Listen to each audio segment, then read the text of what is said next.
Canada. Hello, United States of America. Greetings to all my friends here in Panama and to all of you all over the planet. My name is Kevin J. Johnston. This is the Kevin J. Johnston Show, which is a Canadian podcast that has to run out of the country of Panama because communist Canada will put a bullet in my head if I say the things that I'm going to say tonight inside of the country of Canada. I want to say thank you to everybody for being here. And tonight I'm going to let loose. Tonight, there no holds barred. Tonight, everybody, I truly have had enough of Canada's nonsense, and I've had enough of the vast majority of Canadians out there who still just don't get it. And there are a lot of Canadians out there who kind of inspired this show tonight called Why Canada Sucks, continuing to tell me that as a Canadian citizen, I'm wrong to have left Canada to move to this amazing country here, Panama, to get rich. I'm in Panama to get rich, not drunk, not high, not anything else. Rich. And Panama is a country absolutely full of money and full of opportunity. And I'm going to be covering Panama and Canada and the comparisons between Canada, Dubai, Canada, Ireland, Canada, Argentina, Canada, Panama, and so on. We're going to talk about all this stuff. There's a lot of things about Canada that many of you just do not know. And I'm just no longer in a mental frame of mind to hold my tongue. Before I left Canada, I had 152 court injunctions placed against me, which was stopping me from telling the truth about a great number of subject matters out there. And that, of course, is how a communist country will always function. They'll stop you from talking. Now, I got a big mouth, as you all can tell, and I certainly do not want to close my mouth at this particular time or ever, especially when I've got something to say. Now, growing up in the 1970s and the 1980s in Canada, I can tell you that we were right next door to the United States, which, of course, geographically Canada will always be. But American influence was exceptionally positive on Canada. It was amazing. Americans had freedom of speech, so the Canadian government had to back down and grant freedom of speech to its own citizens to ensure that Canadians would not just pick up and leave. But in 1994, there was a shift. The country began to go a little stupid, a little moronic, a little anti-white, a little bit of everything. So first big problem Canada had in 1994, there was an economic crash. It was bad. It was bad. And there was also a property crash, which was equally as bad, which had people paying between 18 and 30% mortgage rates on condominiums and crap houses that weren't worth a thing, only to have the market crash and have condos drop to about a fifth of their value and houses drop to a third of their value. And a lot of people just walked away from their homes because they simply could not support those homes. Then in 1994, the government of Canada said, hey, there's these things out there called white people. And white people come from this place called Europe. And, Canada's been built up by these white people from Europe. So why don't we stop all immigration from all these lovely white countries? And let's start having immigration from Lesotho, Sudan, South Sudan, Eritrea, Ethiopia, India, Pakistan, Bangladesh, China, all these countries that knew nothing about Canadian culture and had nothing to offer the Canadian people at all, except for pain and strife and misery. So when all this mass immigration came in from non-white countries, the part that we need to focus on here is, skin color, race, stature, genetics, all these things are different. And birds of a feather flock together. And when you try to put different birds of different species in the same cage, they don't get along. Dolphins and killer whales, the both of them are dolphins. They don't get along. Well, bottlenose dolphins and porpoises don't get along. Same species, different makeup, different color, different size, different behavior, different swimming patterns. They just don't get along. So all of this garbage was forced on Canadians. And then laws got brought into play that said, not only can you not criticize all these disgusting creatures that we're bringing in, but you have to like it and keep your mouth shut about it. Otherwise, you go to jail for 2 years. And that is where Canada just began to falter right off. Some new things in Canada began to form up. Maybe you've heard of this one. the Human Rights Commission of Ontario. All right. So in Canada, Canadians don't really think things through. So they would watch a lot of American television. And Canadians would think, oh, someone hurt my feelings. All right. I'm kind of like gay and like I like guys, and like this guy over there, like, cracked a joke about my gayness. I want money. So Canadians would just be suing everybody for their feelings getting hurt. And the courts got completely choked up with this stuff. So to free up the courts, there was this idea that why don't we have a human rights tribunal, which will be somewhere that people can take their grievances about each other into a tribunal, and the tribunal will issue or render judgments, freeing up the courts. Well, here's the way that this all played out. Let's say, and here's a real pathetic story. There was a morbidly obese woman in the province of Quebec who didn't want to walk an extra 60 feet from her parking spot in front of her apartment. She asked this dude, "Can I have your spot?" He said no, because he pays for the spot. She didn't pay for her spot. So this big fat pig goes to the Quebec Human Rights Tribunal, which was a copy of the Ontario Human Rights Tribunal. Hey, I'm big and fat and I can't walk without a cane. I want his parking spot. And she takes this guy to the tribunal. And here's the way it works. The tribunal is not a court. It's just a bunch of losers who pretend to have authority, which they don't. And her, the fat pig that was complaining about wanting a free parking spot, all of her legal fees are covered. All of it. But the guy had to hire a lawyer to defend himself. And it wasn't a judge in a court. It was losers at a desk in a tribunal in an office, not a courtroom.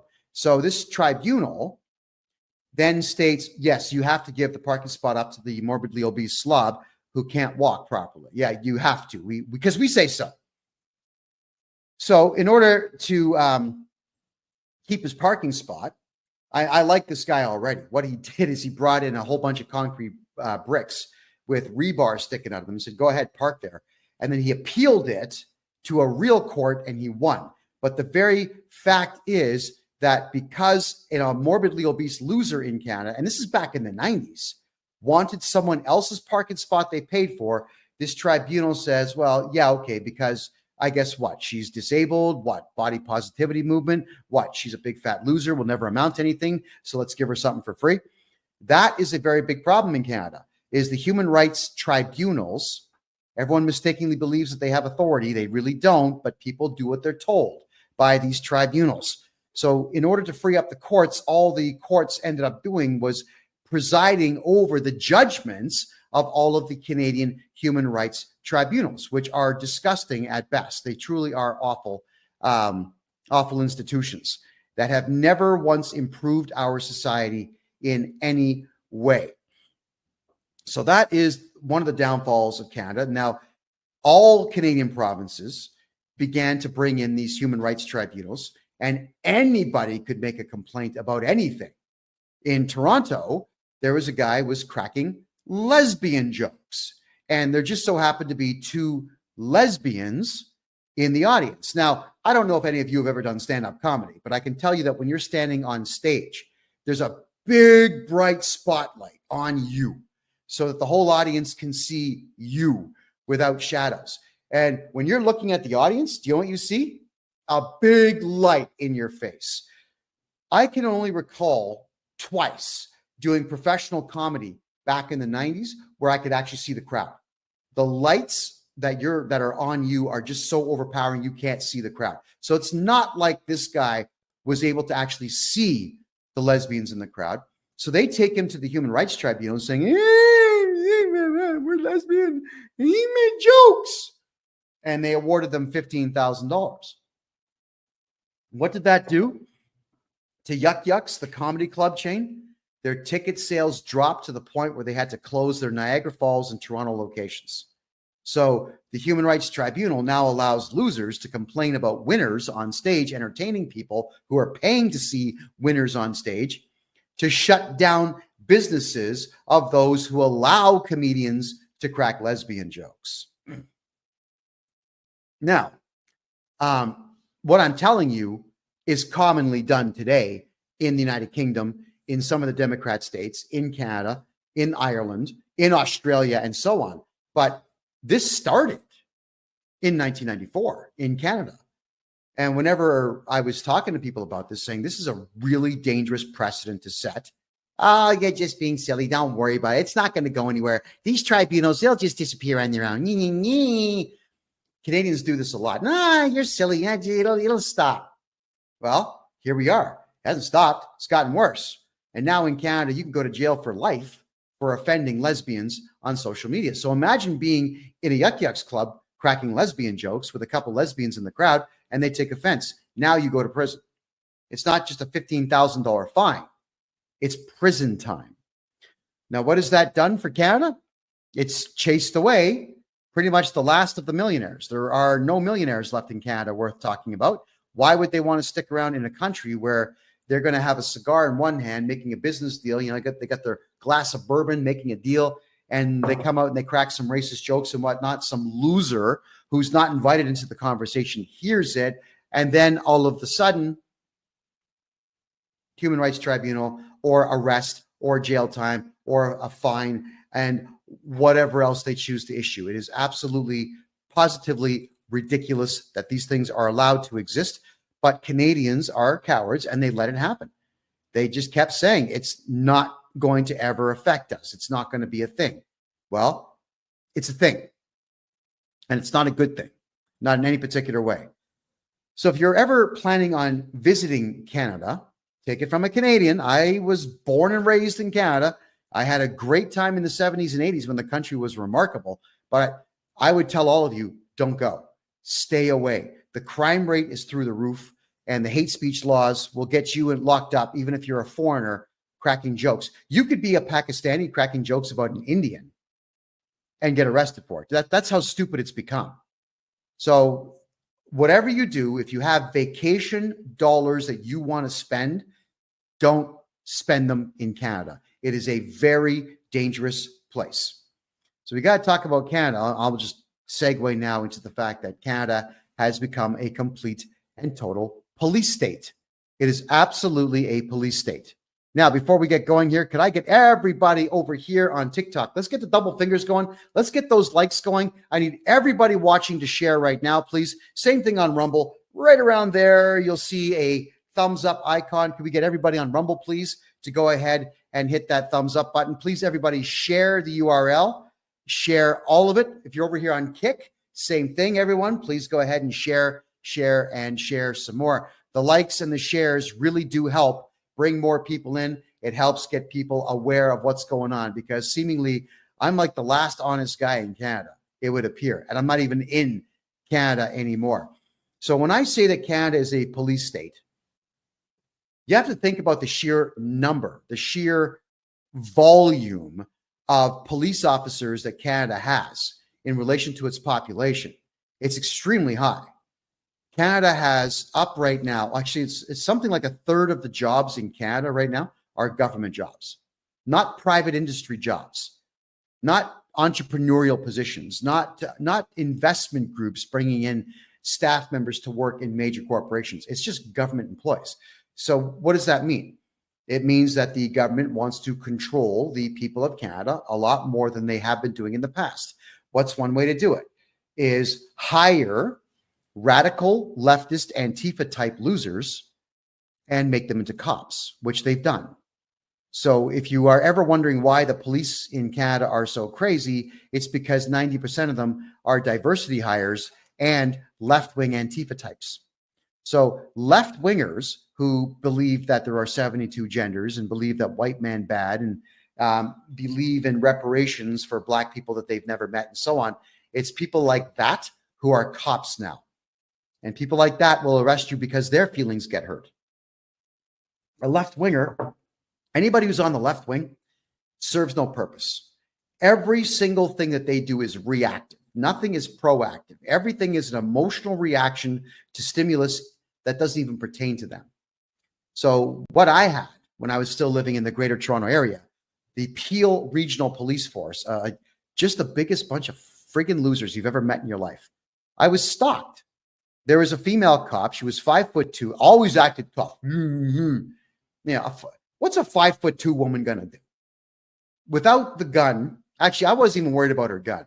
What I'm worried about is the radio, where she can say, I'm trying to intimidate KevinJJohnston, and he's not intimidated, so please send male cops over. The radio is dangerous. We need to block. You know what? Why don't we all start jamming police radio? We got to all start just jamming all their friggin' radios to keep them from ganging up on all of us. But I had this female cop. Her name was Catherine Dodds. She's at 52 Division in the city of Mississauga. You can look her up. She's a short, fat loser. And she was stalking me and my family for over a year. Over a year, this cop was stalking me in uniform, never mind, and in her detective outfit, which typically were jeans that I suppose if you were to break the seam, thank you for the heart. If you broke the seam on these jeans and stretched them out, it would be curtains for, you know, the front window of your living room. And I'm talking one of those 18-foot wide windows. This repugnant individual is highly representative of all police in Canada. Now, I'll never forget this one. I was told to go into the police station to go and make a report. And they said, put a mask on. I said, no, I don't want to put a mask on. No, put a mask on. I don't want to put a mask on. So I said, look, I can't put a mask on because I'm going to start to shake and convulse. Now, of course, I'm acting. All right. I'm going like during that COVID, that thing that they said was happening. So I'm just like with this mask. And the cop, it was hilarious. It was 3 obese lesbians with boys' haircuts, nowhere near as nice as this one, I might add. But they're saying, it sounds like you have some kind of mental issue. Why aren't you on drugs? You should take antidepressants and antipsychotics. I do. Like, why are you telling me that you take pills? And you're not a doctor. Why are you prescribing me medication? It was the weirdest thing. So eventually she got fed up with me doing this with the mask. And they threw me out of the station. But not before they were screaming and yelling at me at the top of their lungs, because fat lesbian cops actually think they're scary. But it's not just Toronto that does this. It's Montreal, it's Gatineau, it's Ottawa, Calgary. It's all of the above. All the cities are hiring losers like this as cops. So Canada's a dangerous place because we've given body armor, guns, and radios to these crazy individuals. They are crazy. Left-wing people are not all there. You know, the example would be the left-wing Antifa girl who got so upset with her father cheering for the Trump victory in this election that she bit him and then killed him and cut pieces of him off and stood proudly when the cops showed up. I guess she thought, she was going to be heralded as a hero. That's what left-wing cops think like in Canada. So if you burn a pride flag in Canada, for example, you'll probably go to prison for 2 years. They'll call it hate speech, even though the pride flag is a symbol of hate and disdain and contempt for all things that are decent. It is a divisive flag. It is meant to cause division and derision in society. It is a hate symbol unto itself. And yet, if you destroy that hate symbol, you're going to be accused of being a hater. Isn't that bizarre? So the entire LGBTQ alphabet mafia, as they call them, have way too much influence in law enforcement in Canada. Now, it gets worse. It gets worse. When I'm saying that about 90% of cops in major cities in Canada are left-wing tards, I'm not kidding. But it gets worse, because when those left-wing tard cops arrest you for offending somebody, you still have to go in front of the left-wing crazy pedophile judges and crown attorneys in Canada. And there's a lot of pedophile judges who can't wait to protect other pedophiles in Canada. The judges in Canada, there might be 3 or 4 decent ones left, but the rest of them, they're all left-wing, and they're all running forward on this mandate to destroy everything in Canada. Kind of like what the Democrats are doing to the United States. The cops, the judges, the politicians, and the crown attorneys in Canada are going out of their way to destroy the semblances of normalcy that we had. There is no longer a rule of law in Canada. So an example that I'll give you now is Pat King. Pat King was one of the organizers of the big Ottawa truckers protest, which thank God it happened. He wasn't the protester and he wasn't the profiteer of it. He was just one of the guys that helped to get it rocking. So they arrested him for nothing and stuck him in solitary confinement for 4 months. And in some cases, they were putting him in the dirtiest cell going. When Pat King was in prison, he had to deal with mushrooms. Mushrooms were growing in his cell. So there was mold and black mushrooms creeping up the wall. That's the conditions in Canada. Also, Pat has an artificial leg, and they took it from him. So they were making him hop around on one leg for a while. It's absolutely crazy, the type of torture that you have to go through in a Canadian prison. And you're there because left-wing cops and left-wing judges don't like conservatives and true patriots, so they just lock them up in prison. So if you are a Christian and a conservative and you're planning on living in Canada or visiting Canada or doing business in Canada, take it from this guy here, the last honest Canadian, don't go. I had to escape Canada myself because of all of it. So let me tell you why I had to escape Canada. Not only was I stalked by a couple of cops, but I've had guns drawn on me because I podcast, because I talk, not because I've committed crimes, but because I talk. And during the whole pandemic nonsense, they locked me up because I was telling the truth about it. And I have to censor this off of YouTube, but let's just tell the truth. There was no pandemic. There was absolutely no disease worth talking about. And they didn't like the fact that I proved to the public that there was no disease, there was no pandemic, there was no COVID, nothing. They did not like that fact. So one of the things I did, you guys remember this? I was running for mayor at the time, and my podcast actually had like 300,000 viewers a night. So I was popular. What does that mean? There was a lot of ladies hanging around all the time. So we did the whole let's make out with 10 women thing. So made out with 10 chicks live on camera. Didn't get sick. The next day, I said, let's go to the fruit market. I grabbed strawberries, deliberately dropped every single one of them into oil on the ground in the parking lot, ate every single one of them, didn't get sick. All right. We hung around. We had poker nights. We did live poker nights on my Instagram channel. Didn't get sick. Wrote a book called Masks Are Bullshit. Released it. Debunked everything. Government didn't like that. What do? They locked me up for almost 7 months of my life in solitary confinement. I'm proud of what I did. I have no regrets. I'm very proud of what I did. But while I was running for mayor of Calgary, not only were they locking me up every couple of weeks because I was telling the truth about COVID and telling the truth about the economy of Canada, but then a baby-killing terrorist decides he wants to make a production of trying to get me not to run or not to be able to win the mayor race in the city of Calgary. So this individual's name, and I don't give a rat's ass if he's upset with me or not, his name is Mohammed Faki. This is a guy, we think he's Egyptian. He claims to be Lebanese. He claims to have come to Canada with $10 in his pocket. He claims that his first job was sweeping floors at a Tim Hortons donut shop. And then he claims that he had no help when he opened up a restaurant, which served garbage food, I might add, and was just sitting in an industrial zone. This supposed fancy restaurant is sitting in between two auto body shops. No one knew where it was. And then somehow this terrorist guy goes from one restaurant to 40 in less than 8 years in a downturn economy selling garbage falafel. Well, I had to investigate this guy. So I went into his restaurants on a Friday night thinking that was going to be the busy night. There was me, my cameraman, and one other person in there. And the cashier was just like typing numbers in on the iPad and then putting cash into the register. So the restaurant had nobody in it, but they were running sales all night. Like they would do $10,000, $20,000 a day in food sales with nobody in the restaurant. Do you know what that means? Money laundering. Do you know where the money was going? Bangladesh and Western Myanmar. Do you know what it was going into? The Arakan Rohingya Salvation Army of Myanmar and Bangladesh, who slaughtered 50,000 Buddhists, Hindus, and Christians in Myanmar.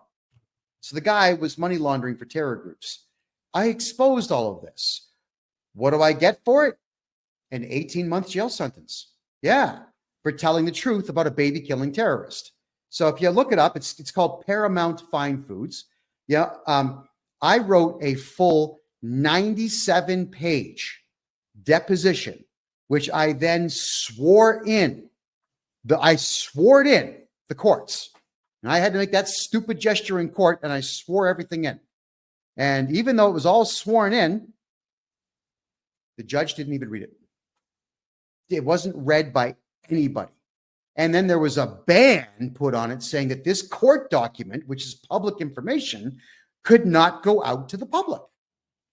That's Canada, everybody. And do you know why all this happened? Because the baby-killing terrorist Mohammed Faqih was funneling money through his restaurants coming in from Saudi Arabia and Pakistan's spy agency ISI, and he was filtering it not only into Bangladesh and to Myanmar, but giving it to Justin Trudeau and the Liberal Party, which is why Justin Trudeau did a free commercial for Paramount Fine Foods. Yeah, that's right. Did a free commercial for him. I've never seen a world leader do that ever. But that's what happened. Now, Mohammed Faqih has destroyed himself by coming out and screaming at the top of the lungs that he hates Jews and that he absolutely loves Hamas. I mean, good. Now he's done himself in. This like whatever. Thank God. All right.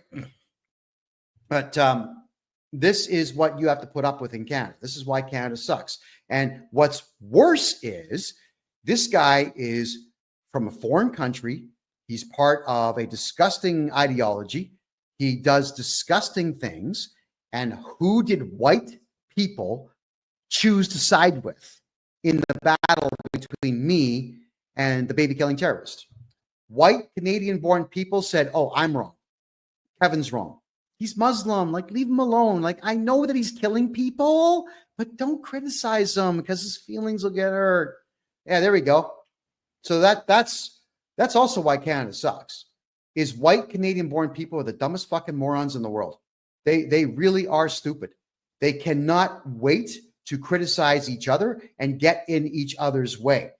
How many of you in Canada right now like the fact that people from India and Bangladesh are walking onto all of your beaches and walking into your public parks, pulling down their pants and defecating all over the place? How many of you are happy about that? No, none. Now, there's a woman, she was 30 years old. These same individuals who aren't white, so it's okay for them to do it, I guess, were taking dumps on the beach right in front of her property. So she gets on Twitter and talks about it. And what happens? The cops come to her house. We got complaints that someone here was saying that brown people were defecating on the beach. They were caught on camera doing it. They just pull their pants down, squat, dump, and walk away. They don't even wipe. But what they do is they bury their fecal matter in the sand. And because Indians are really big and Bangladeshis, they're really big into tomatoes. Tomato seeds pass through your digestive tract completely unharmed by your stomach acid. So they are technically being fertilized by the human crap that's in the sand. And now beaches all over the UK and now some spots in Canada have wild tomato plants growing on them from all the Indian fecal matter on the beaches. But the law says in Canada, you can't talk about this. You can't criticize this. Well, here I am, a Canadian podcaster and tax expert, telling you these stories directly from Panama. That's right. I had to go 6 countries away to be able to tell the truth to Canadians about their own country. That kind of sucks, don't you think? Let's think about that. So now that this Israeli and Hamas conflict's been going on, what happens is that the media in Canada, they side with Hamas. Isn't it great? Look at all these Palestinian flags and all these Hamas individuals. Yeah, look at all these. It's wonderful that they're attacking Jews with knives in Canada. Isn't that great? That's the Canadian media. If you criticize Hamas in Canada, what happens? You get arrested. That's right. But Hamas goes out in Montreal this weekend and they shatter windows and light some of the city on fire. Yeah, Hamas does this. The media films it, and what do they say? Well, it's because of Israel this is happening. And white Canadians say, oh, yeah, it must be because the news says Israel's responsible for Hamas destroying a Canadian city. Now, what does Montreal or Toronto or Ottawa or New York or Miami, what do any of these cities have to do with Israel or Palestine or the Middle East in general, or South Africa or Australia? We have nothing to do with these countries. These countries have got their own problems. Let them deal with it. And now that I've seen the behavior of all these Hamas supporters all over the world, I couldn't care less about them at all. Everyone says, yeah, but there's a genocide taking place. And look how they behave. What good has come from any Hamas protest? Now, I can't even ask that question in Canada at all, which is why Canada sucks. Yeah, think about that. So I'm going to go out on a limb here and say that we collectively as a species now have to begin to make some really serious decisions. And these decisions are to recognize what has value and what has no value and push everything with no value aside. And you can spare me all the arguments of, but you have to have compassion and help everybody. No, you don't. I don't have to have compassion for anyone. And I don't have to have any feelings of regret or sympathy or otherwise for anyone who behaves themselves like a prize fool in other people's countries. You want an example of punishments that should be doled out? Everyone's familiar, I guess, with this idiot Johnny Somali, that black dude that went out to Japan and was disrespecting Japanese people, got arrested and released and banned from the country for 6 years. Well, then he goes to South Korea and starts disrespecting the country there. But the South Koreans began hunting him down and beating him up. And now he's facing 30 years in prison. That's how you deal with it. When somebody comes into your country and disrespects it and you and the ideology of the country and the anthem and the flag and everything else that the country holds dear, the correct response is, yeah, knock his teeth out of his mouth and then lock him up. But nope, in Canada, all this dirt, all this filth, all this third world trash comes in the country and white people get arrested for criticizing it. It's sick. Let me tell you what else sucks about the way this all works in Canada. Okay, everybody? The Royal Canadian Mounted Police, those losers, watch this show. Every single episode. I have documents this thick from CSIS and from the RCMP about me, little old me, gray-haired, middle-aged guy talking on a show. The Royal Canadian Mounted Police wastes tax dollars watching every single episode of what I say, and they transcribe everything because they're always looking to add some charge to me. Sedition, traitor callings, treason, calls to action, what else? Counsel to a crime, and so on. They're looking for any which way they can to screw me over and anybody else who speaks conservatively.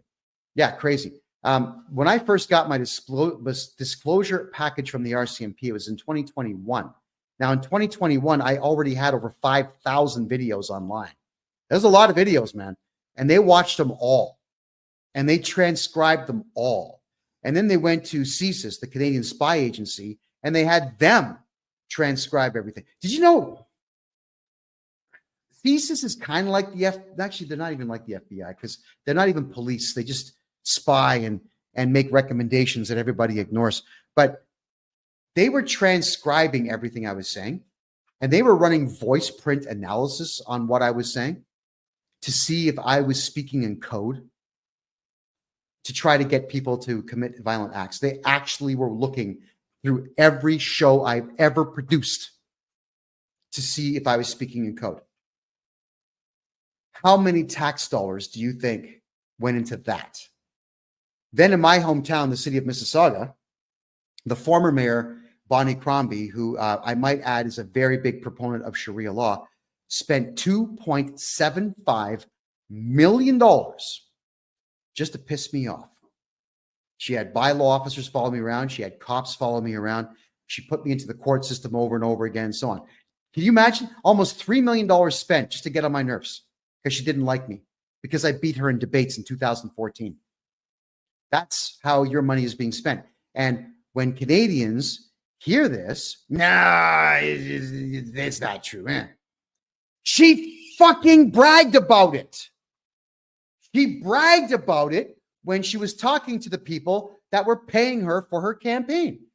I spent $2.7 million on KevinJJohnston. He's an insidious man, and I don't like him. Politicians and police in Canada are telling the Canadian public how much tax money they're spending to give me a difficult time. When I was running for mayor of Calgary, Calgary police followed me for 2 days in a helicopter to take pictures of me to make sure that I was wearing a mask, which I wasn't, and to make sure that I wasn't shaking hands with people running for mayor, which I was, and to make sure that I wasn't hugging women and holding babies and posing with the guys, and which I was.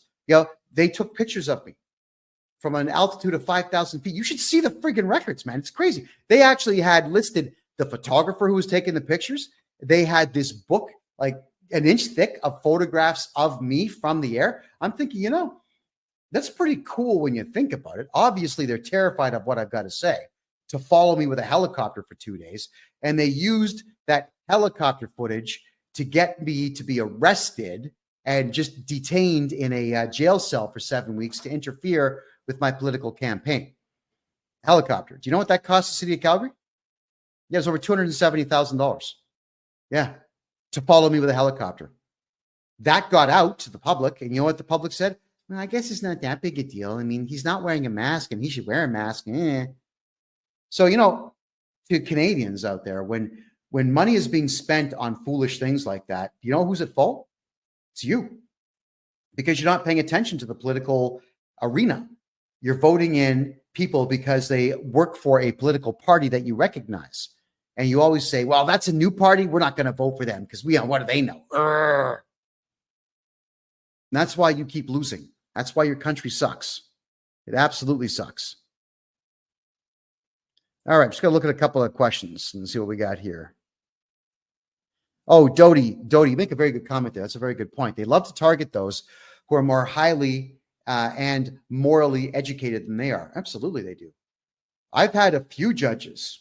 Oh, man, the shit that comes out of their mouths when they're talking about me in court, it's unreal. One judge spent almost 10 minutes explaining to the courts how intelligent I am and that my grasp of world events and my grasp of Canadian law could be considered frightening. Well, of course it would to him. He makes $400,000 a year wearing a black dress and screaming at people. Of course I'm a threat to a guy who does that for a living when I'm explaining to people that the courts no longer have any interest in the country at all. It's just their own pocketbook. And when I teach people how to beat the government in court, which I have been doing for quite some time.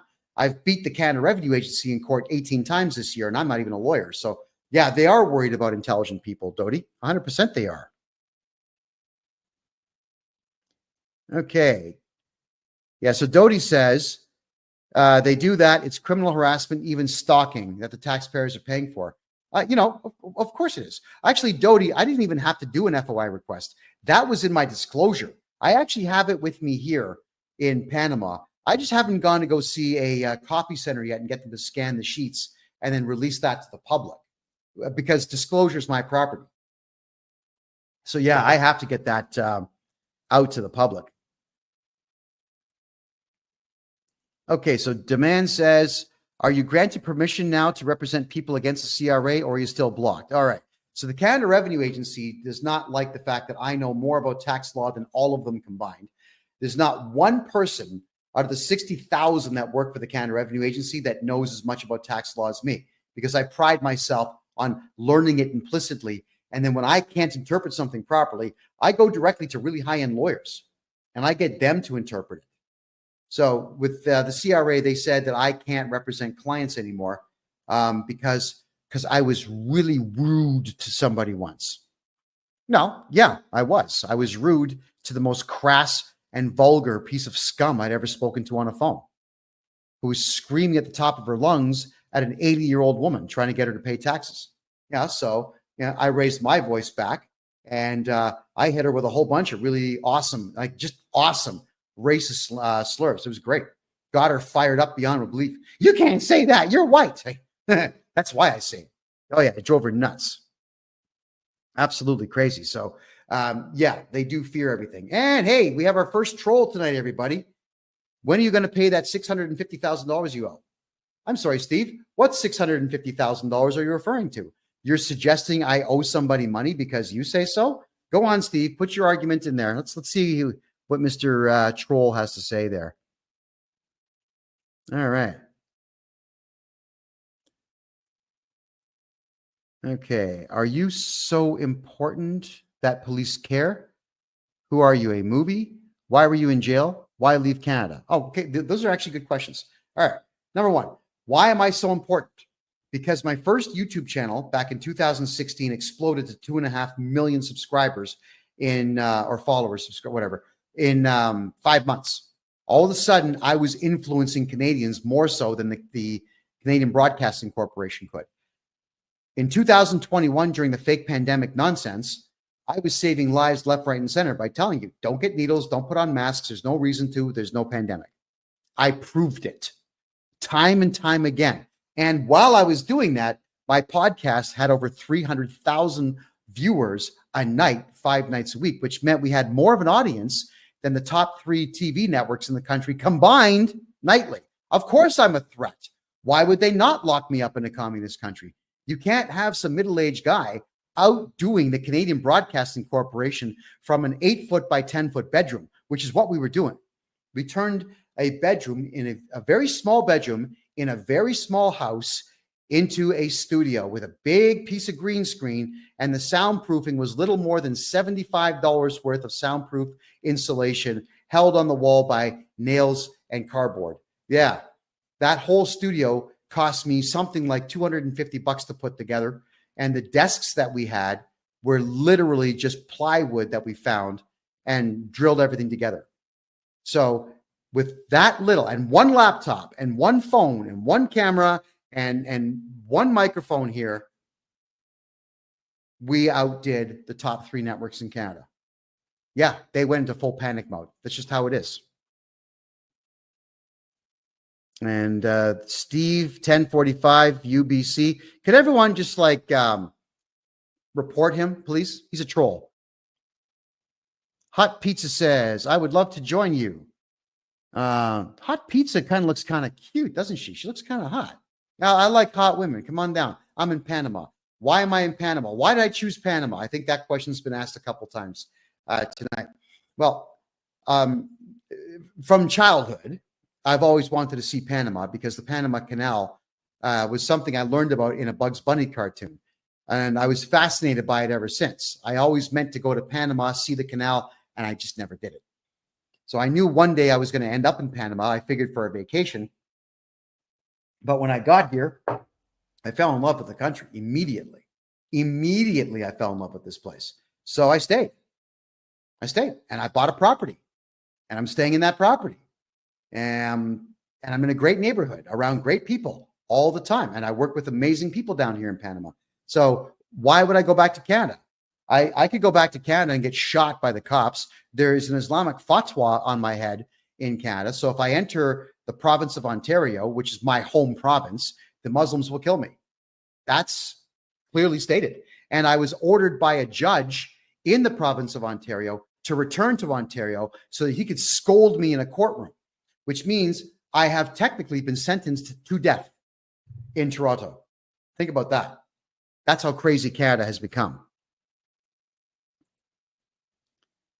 Yeah, so Doty says it's insane what they spend.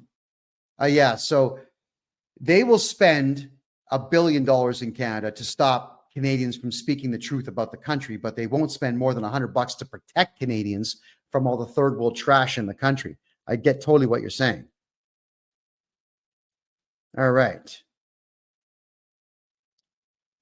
Sweet Cherry Pie says, high five for telling the truth to the masses. Those who know you, thank you. Well, that's a very kind statement, and I do appreciate that. Thank you. By the way, everybody, we're at 7,300 likes. Can we get everyone going double finger there? Let's get the likes going over here on TikTok, please. Over here on Kick. If you're on Rumble right here, right about there is where you'll see a thumbs up button. It helps the algorithm. It helps us get found. It really does work. Please, please, please like and share, because I want to continue doing this. I thoroughly enjoy speaking to all of you on Tuesday nights at 9 p.m. every Tuesday at 9 p.m. Eastern time. All righty. So let's jump over to a couple more statements and questions here. All right.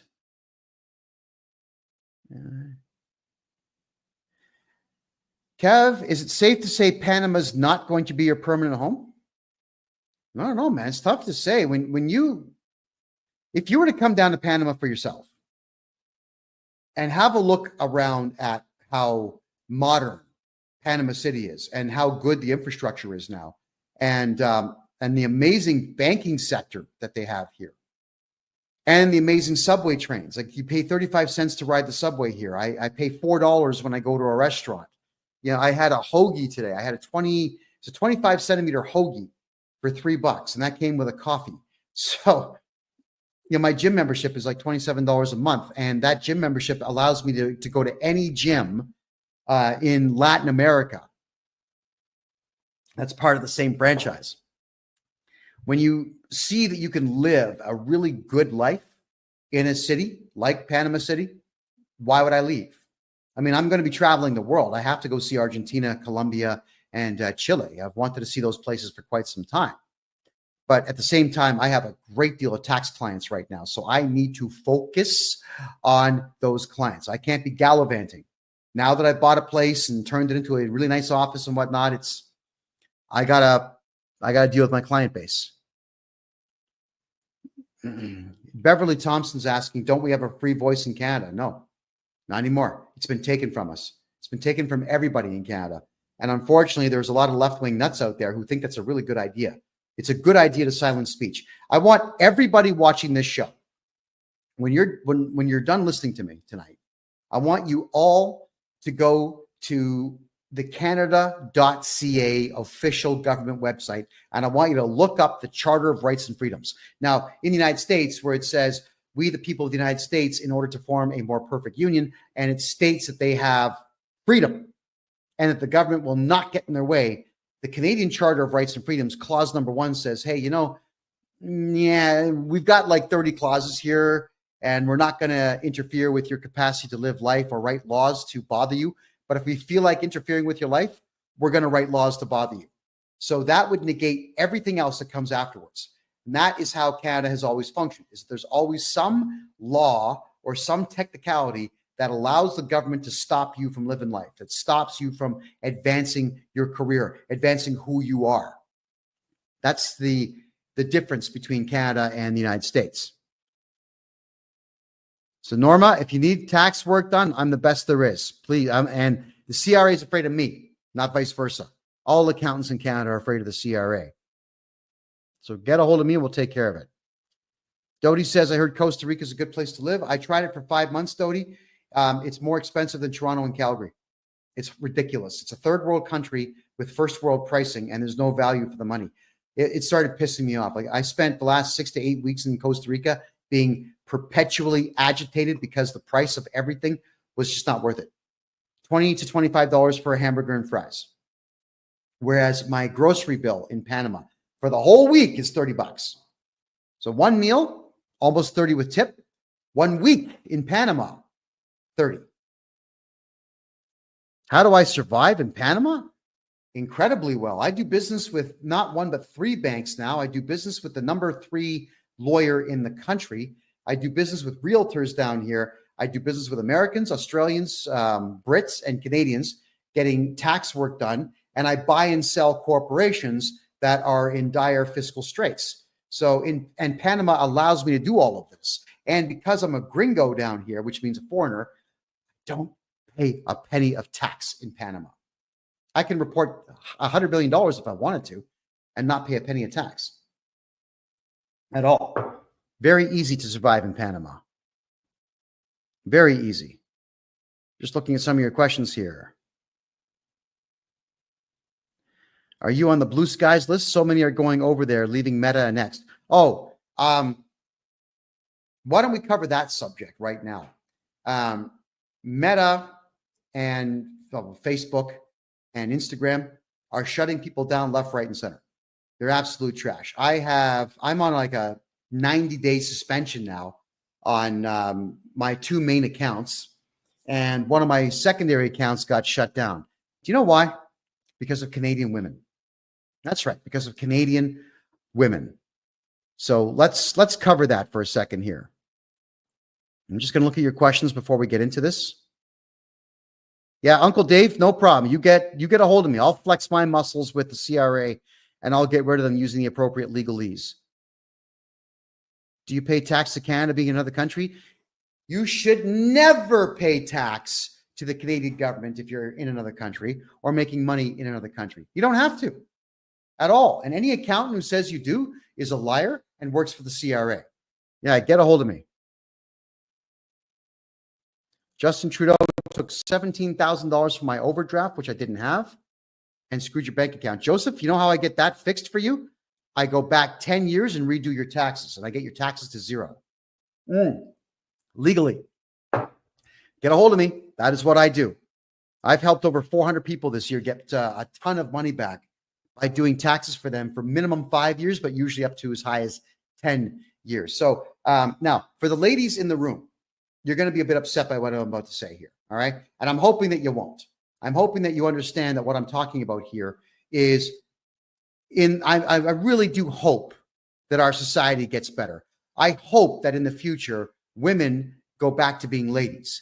And these beta cuck loser males out there who play video games for 30 hours every 2 days get jobs, get careers, get smart, get tough. They go to the gym and become masculine again.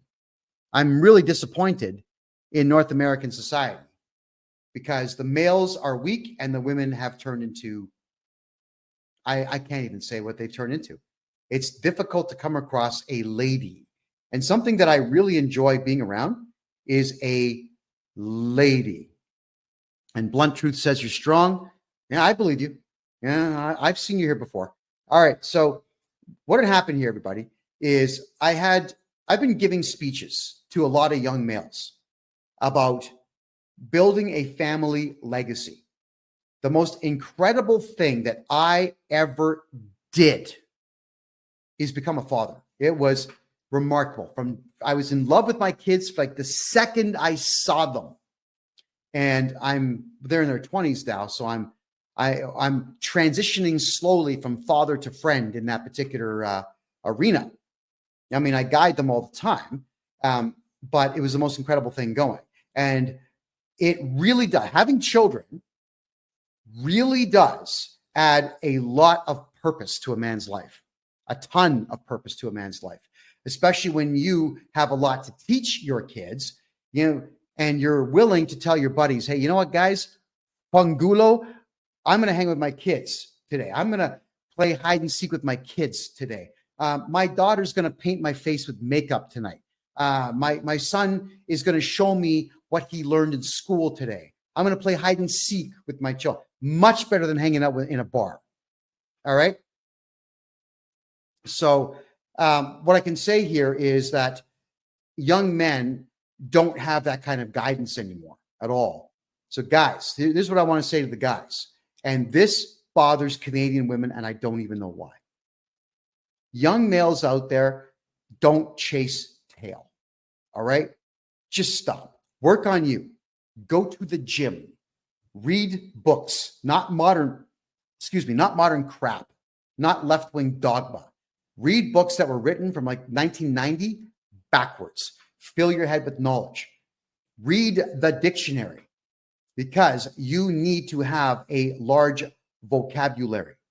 And Sweet Cherry Pie makes a good point. Read the other dictionary, the one that exists simultaneously with the English language dictionary, which is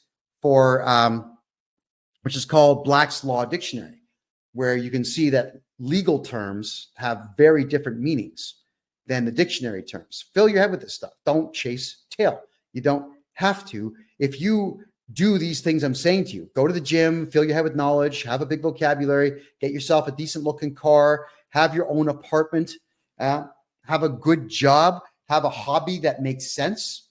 That's not video games or sitting around doing nothing.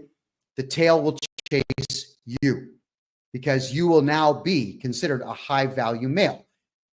What I said this to a group of about 200 guys under the age of 25. And one guy had his girlfriend in there and she went fucking bananas and got on Twitter and had every chick that she knew get onto my Facebook page and start complaining about the things that I was saying on Facebook. Now, why would that upset a Canadian woman? Well, perhaps she feared the fact that I was teaching her man, her boyfriend, to be better. I was probably not necessarily convincing him directly, but indirectly, that he didn't actually need her, that he needed to work on himself and then see what comes chasing him and then be able to pick the cream of the crop. And that's exactly how I did it. Once that was explained to me at age 23, that's exactly what I did. I started filling my head with every piece of knowledge I possibly could, went to the gym, got into boxing, and I had a damn fine car back then too.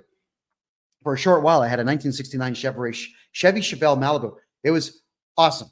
And trust me, when women say, oh, I don't really care about cars. Yeah, bullshit. Get into a Chevelle and watch me spin the tires for 200 yards and see how much you don't like cars at that particular point. All right. So, and blunt truth comes out and says it. She didn't have any skills other than tail. Now we know what that means. I'm not going to get rude here, but there we go. That's totally it. So what, I've been single now for almost 4 years. And I'm thinking to myself, I've got this boatload of knowledge floating around my head. And now that I'm here in Panama and I'm doing extremely well financially because this country allows me to do that. It does not get in my way. The left-wing cops are not knocking on my door at 2 a.m. The left-wing freaks are not running around town shoving pride flags in my face. I'm not distracted by the stupidity of Hamas everywhere in Canada. So I'm here making really, really good money. So I thought, maybe I should have a much bigger family legacy. I've been lecturing young males about starting a family legacy up. Why should I not do the same thing? I thought, you know what? It is time for me to have more kids. Realistically, I think a good 6 to 10 would be all right. But I thought, the hell with it. If it's going to be 6, it may as well be 100. So I put this ad out here. All right. For those, you can't see it, unfortunately, on TikTok. So I'm going to read it. It's me smiling like this. There's a teddy bear on the other side. It's a white background, and it says, hot, healthy, and unvaxxed sperm here. KevinJJohnston wants 100 women to make white babies. Then I go on to say why. White people are less than 9% of the world's population. We built the world and must repopulate now. I'm rich. You will never work. Just nurture my kids and live in luxury. Now, in the bottom left corner, it says white and good-looking women only, no fat chicks. Okay? You got to throw some humor into stuff like this. Just like women will say, no short men. If you don't have a six-pack and a six-figure salary, don't call me. Same thing, right? We're allowed to crack jokes, are we not? So then I took it a little bit further, and I made it into an advertisement. And here's the exact verbatim reading of my ad, which appeared on, like 60 different Gab groups, like 40 different Facebook groups, my Facebook pages. It appeared all over X, appeared everywhere. And I've been getting a hell of a response to it. Here, this is it. Ladies, don't get a job. Don't waste your time on a career. Be a mom. It's the most rewarding thing a woman can do. Ignore the feminists. They are retards and hate mongers and want you to be as ugly and lonely as they are. Be beautiful. Be the mother of my children. I am the greatest man to come out of Canada, and our offspring will be gorgeous. And of course, I had to spell it C-U-M because, I'm a man. All right. Furthermore, you will never work. Just raise and nurture our beautiful white babies. You'll have $3,000 US dollars per month to spend on whatever you want. Plus, you get to live in my place with full access to everything in the house. The house is great. I will have a trust fund open for you that will earn 7% annually. So when our contract is over and you wish to leave, you take the money and run. It's yours. Come on. Is that a great deal or what? The contract, and I worked it out, the contract is worth $1.1 million to you. Then I said, here are the rules and the expectations. And this is where Canadian women lost their minds. My phone rang off the hook. My email box was full. I got death threats over this. The rules. You are white. Your entire lineage is white. I mean, I want my kids to look like me. That's my right, by the way, everybody. You are highly attractive. Your IQ is over 105. You speak English at a minimum 80% fluency. You have measurements of 36, 24, 36 or similar and be symmetrical. You will work out and stay fit for the term of the contract. You'll do 500 squats per day because, I like big asses. You cook, you clean, you change diapers, you breastfeed our kids until age 1.5. You do not dye your hair any colors that are not in human DNA. You are an oral sex expert. You are an anal sex enthusiast. You love vaginal sex. You will empty my balls daily. Refusal to do so will result in a monetary penalty of $5,000 per infraction. You will know your place as a woman and never attempt to dominate the household. You will not argue with me. I am the man, and what I say goes. All of our children will be DNA tested to ensure that you are not in violation of the contract. If the DNA of the white baby does not match yours and mine, you and the kid are out the door and you can buy your own plane ticket home or to hell. I don't care. That is the wording of the ad. Now, I am serious that I would like to have a family legacy, and I am serious about having more children so I can teach more little Kevins how the world works and how to get out there and make money in any country but Canada. All right. And the women went ballistic. They went bananas. By the time this ad was an hour old on my Facebook page, it had 250 really negative, miserable comments from Canadian women telling me that, I'm a misogynist, I'm a sadist, I've never been on a date. Obviously, I'm a virgin, of course. All of these insults about an ad that has nothing to do with them. Now, let's imagine the ad was not serious. Then it would be called, it's called parody. It's a joke at that point. It could be taken as a joke if you have a sense of humor, or if it's a serious ad and you determine it's a serious ad. Why does it make you angry? I've seen thousands of ads all over North America, young women under 25 saying, I want a man who's 6 feet tall, 6-inch penis, 6-pack, 6-figure salary to take care of me. I don't want to work. Fine. I don't get angry about stuff like that. If that's what she wants, and that's the advertisement that she's willing to put out, and she's willing to stick to her guns by reminding everyone that she's serious, good for her. If she's worth it, then I hope she finds the guy she's looking for. I'm at a loss as to comprehend why I would receive over 200 emails. And why by the time Facebook took the ad down, which they did, of course, that it was over 1,000 negative comments and only about 10 people that were saying, Kevin, good for you. It's funny. Keep it up, and so on. And right, sweet cherry pie makes a good point. It's okay for women, but not okay for men. Well, I disagree that it's not okay for men. Now, let's go one step further here. I'm 5'6". I have dated women that are 6 feet tall. It's awkward. It's not that I'm embarrassed by it. It's just awkward to be physical on the dance floor, with a chick who's up here. I like my women around 5'5", down as low as even 4'11" would be fine. Because it's not that I want to feel powerful and tall. It just makes more sense. It's just easier to engage in physicality with a woman who's shorter than I am. That's pretty much it. And one of the issues that most women who are that size have with me is my sheer size. I'm 2 foot 2 inches wide from here to here. My chest is like almost 46 inches right now. I'm a tank is what I am. So they have a tough time putting their arms around me. Is that a problem? Well, I don't know. But if they were going to write an ad saying, I want to be with a guy who's 5'6", but I don't want a 46-inch chest because I want to wrap my arms around him, they have the right. They have the right to ask for these things. So when I ask these Canadian women that were so enraged with me, why are you angry about this? There was never an answer aside from, you're a misogynist. Okay, imagine I was. Why does that matter? Then they would say stupid stuff like, all you want to do is have sex with women. Okay, I do want to have sex with good-looking women. I'm a heterosexual, healthy man who can bench press more than his own body weight and can leg press almost 1,000 pounds now. Yeah, I'm interested in that. Why does that matter?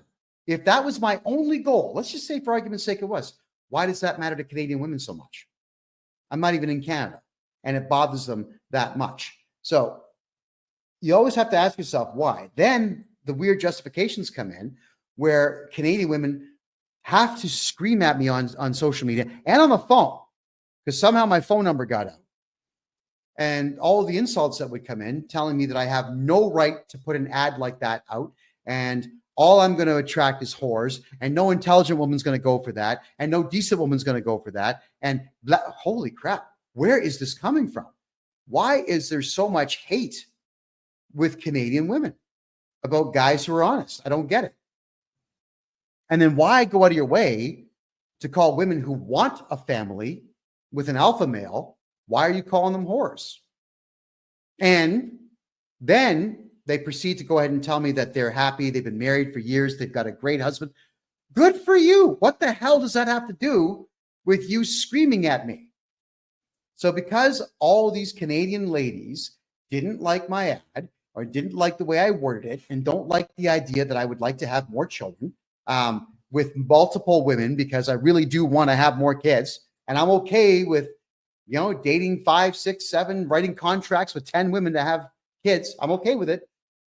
It made them so angry that they had to make sure that got taken down off Facebook, and they actually shut down one of my Facebook pages. And because my new Instagram channel was attached to that got shut down as well. But do you think that's going to stop me? I'm still on TikTok. I'm still on Kick. I'm still on Rumble. And I just purchased 3 Instagram channels. One of them has over 75,000 followers. I'm going to be low key on them for now, but I'm just going to keep buying people's social media. So if you've got a Twitter account with more than 5,000 followers, and they're, of course, organic, let me know. I'll buy it from you. I'll pay you for it. Cash. I'm wealthy now in Panama. I'll pay you for it. I'm okay paying for things. If you've got Facebook pages that you'd like me to broadcast on, get a hold of me. I'll even pay you to get space on your Facebook page. Yeah, if you want to be the mother of my kids, let me know. You're going to live in the lap of luxury.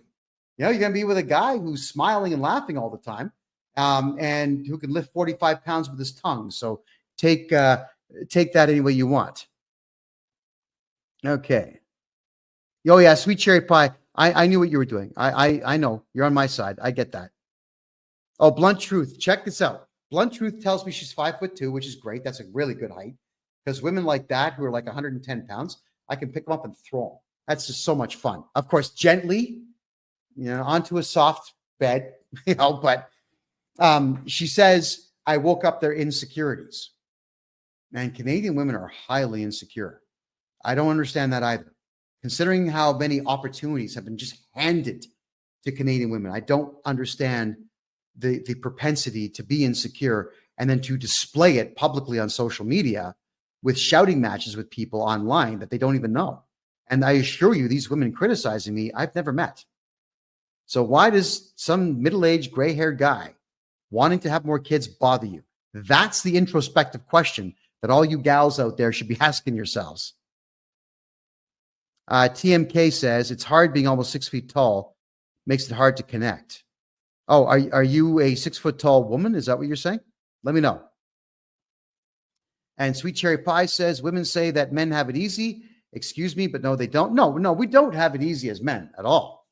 The expectations that are put on men from a very young age are quite overwhelming for men. If you're a weak man, Yeah, it is. It's overwhelming. And, my son and I had this laugh because good for him. I'm so proud of him. He's been able to make his own way for 3 years. And he says to me just out of the blue, says, Dad, with all these responsibilities I have, I hate being an adult. And I said, yeah, I get that. There are days that I'd like to just wake up, pick my nose, ring someone's doorbell, run away, toilet paper a car, and just go sit in the beach. There are days I'd like to be an irresponsible ass.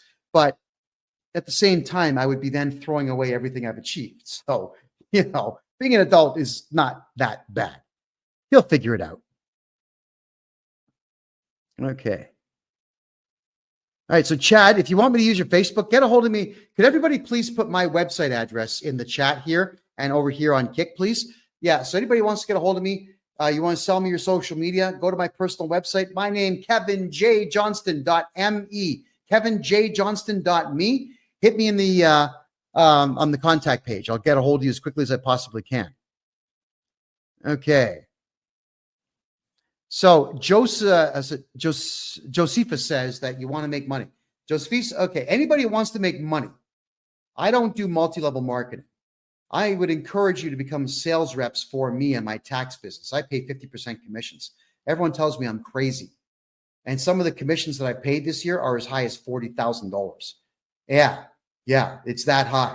So Josephus, if you want to be trained in how to make money, I want you to get a hold of me on my website, and I'll get you an invitation to come into my private meeting this Wednesday night at 8 p.m. tomorrow, 8 p.m. Eastern time. Okay. Oh, okay. So TMK says, my husband died in Afghanistan, left to raise 4 children. That's harsh. That is really harsh. I feel sorry for you on that. That's horrible. So anybody that wants to work for me, I'm not hiring on salary. I'll teach you how to sell. Anyone can sell with the right motivation. And what I do here, this service I've got where I buy and sell Oh, I'm so sorry when I left that silly ad up too long. Sorry, I'm Rumble. You couldn't see my face. So sorry about that. All right. Yeah. So if you wanted to find out how to sell tax services where I pay you 50% commissions on the profit margin, get a hold of me. Absolutely get a hold of me. Oh, this new thing that I've invented, Blunt Truth, it's highly profitable and it's legal. There we go. How do I make money? Stefan's asking. I get Canadians back all their taxes on 10 years of taxation in personal. Sometimes I get them back even as many as 15 years worth. I buy and sell corporations that are in heavy debt, which is highly profitable. I trade corporations that are in debt, which is also somewhat profitable. And I do corporate taxes for people. In the United States, I buy and sell corporations that have massive IRS debt. That's how I make my money there. So if anybody wants to know how to do this, go to my personal website, KevinJJohnston.me, and hit the contact button in the top right corner. There you go. And someone's asking that they say they want to buy a debt-laden company. How can you? Well, I'm not going to teach you how I do it. It's proprietary information, pal, but go ahead. And Josephus, if you're in Alberta, half of my staff are in Alberta currently. So you would have all the support in the world. All right, we got to get back to the subject, why Canada sucks and why you need to leave. So let's get real serious now, all right? Let's leave dating and jokes and everything stuff. Let's leave all that aside. Canada's economy is so terrible that Canada has actually become a joke to countries like Panama, Costa Rica, Belize, Mexico, Argentina, and so on. There is no economy in Canada, period. Retail stores are all failing. Restaurants are all failing. Logistics companies and supply chain management companies, they're all failing because nobody can afford to buy anything. They said when a third of the jobs in your country are government jobs, then that means your country's gone comunisto, but it also means that there's no investment taking place. There will be no international investment in Canada anytime soon. What would you buy in Canada? The only thing I could think of that would ever make money are houses. All right, Canadian gold and silver, sure, you can buy it, but where do you store it that's going to be safe? If you're looking to book out of Canada, then you really can't take your gold and silver with you. So Canadians, they can make a lot of money investing in Bitcoin and XRP right now, sure, but will you make money doing anything in Canada other than buying and selling houses? And the answer is probably not, which is why I invented this taxation business that I'm doing now. But I know tradesmen, they're not working. Cabinet makers, not working. Bricklayers, not working. Stonemasons, not working.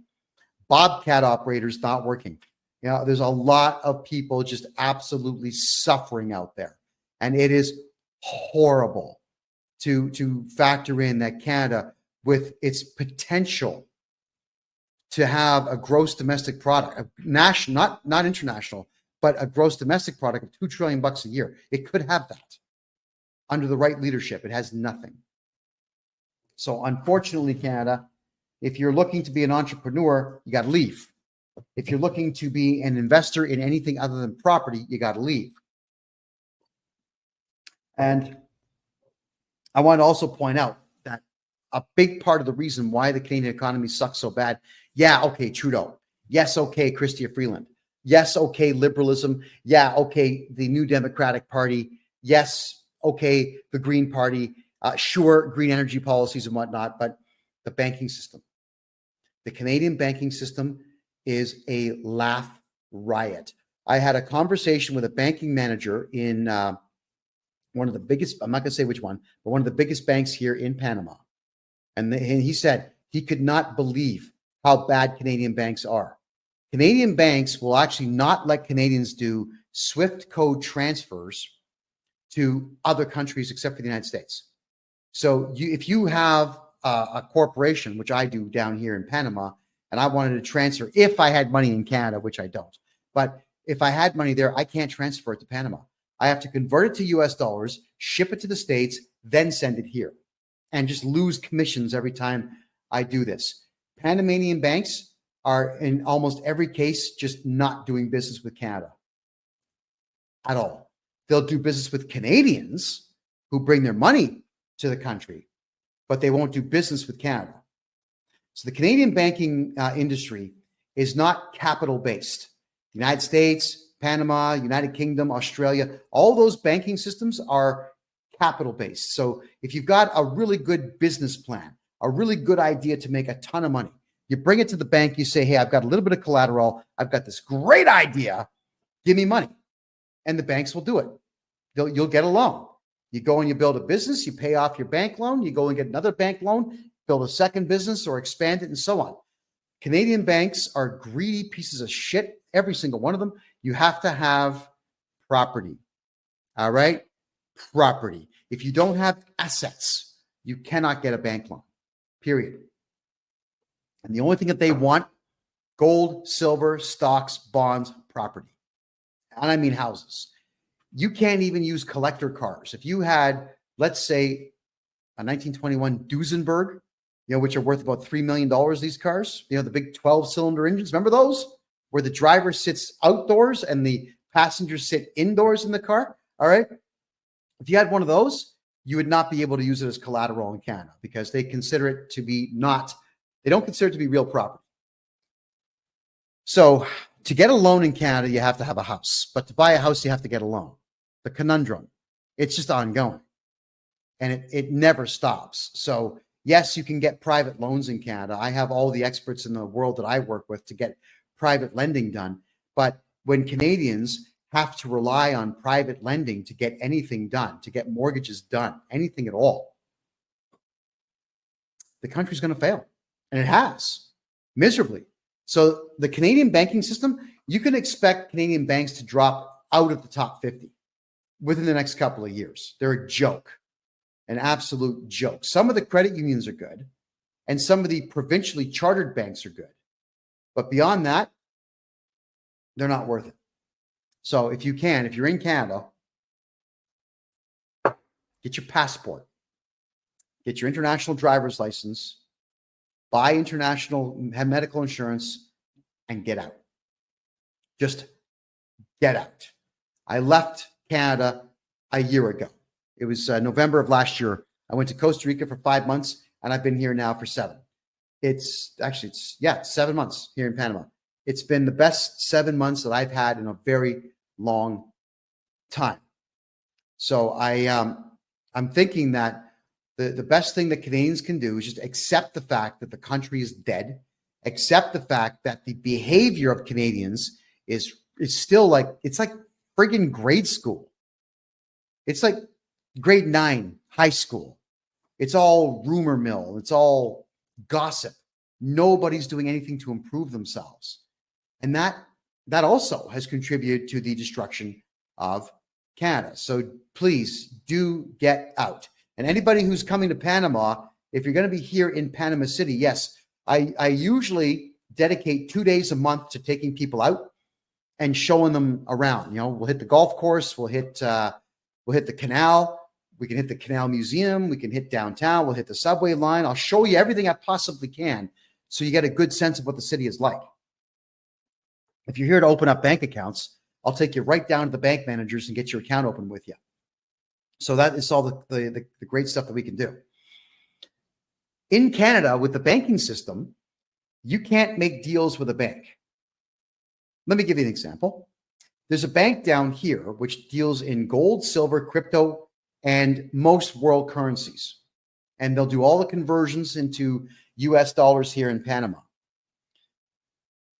After just 1 hour with the regional manager of the bank, we agreed that I'm going to have 1,000 Canadians in the course of 2 years open up bank accounts in that bank. And I want my commissions to be in Bitcoin. He says, no problem. No problem. We love gringos here. No problem. There we go. We signed a contract, which my lawyer had notarized. Done. And I'm doing business with a bank. I've got an account there, yes, but I'm doing business with a bank. Try doing that in a Canadian bank. Could you imagine going to Bank of Montreal? Hey, man, I can get you a whole bunch of clients and I want a small commission, even just $100 on every account. They'll tell you to leave. They don't want you to do deals with them. They don't want you to bring business. In fact, right now in the province of Ontario, Royal Bank, CIBC, and the Bank of Montreal are actually debanking millionaires, telling them to go elsewhere. We don't want your business. What the hell, man? And they don't tell you why. And the only way for you to find out why that is, you have to sue them for millions and bring them into what's called a discovery so you can question them on their reasoning. And then go to trial after you've got them to pre-admit to things. Why? Why would you want to get rid of millionaires? Do you know why? Because left-wing LGBTQ freaks are calling banks complaining about millionaires who don't like pride flags and don't want to be around left-wing pride crap. So I got a bug in here. It's the first time I've had an insect in this condominium in 7 months. Oh, and not only did I have a bug in here for the first time, a gecko this big got in. He was stuck on the ceiling. I had to shoo him out the door. So, there we are. So banking in Canada is trash. It absolutely sucks. But it would, if you've got the capital, it would actually, and if you did want to talk to me about this, I am doing this with a very wealthy man. You could become your own bank in Canada doing private mortgages. And that is something that I will cover at a later time, probably in 2 weeks on my Thursday night money show. So you could do that, but you'd be competing with the banks. And of course, the banks will send you cease and desist notices and try to get you to stop, and they'll drag you into the courts so that you don't become a bigger bank than them, because their policies absolutely suck. Now, let me blow your mind with something here. This is in reference to taxes now in Canada. Canadians, in the Western world, it's countries like Sweden and Norway and the Netherlands that have the highest taxes, but they've also got the biggest social programs going and so on, to the point where everybody around the world went to those countries. All the third world scum went to those countries to get free pickings because white people are stupid and give their money away to rejects. But Canada is definitely in the top 10 for the number of taxes their citizens have to pay. And if you're not careful, you're paying up to 73% tax on all of your money now. So you want to talk about cowardice? Did you know that the Canada Revenue Agency, when they say, well, we're going to go to your bank and get your money, they actually don't get court orders to do this, but they legally have to.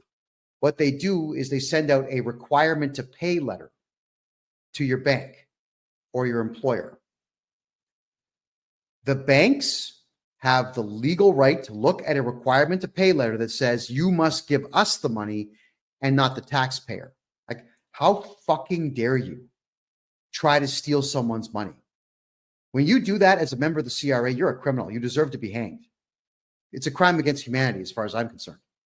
So the banks could say, no, we're going to protect our customer because we make money off that customer.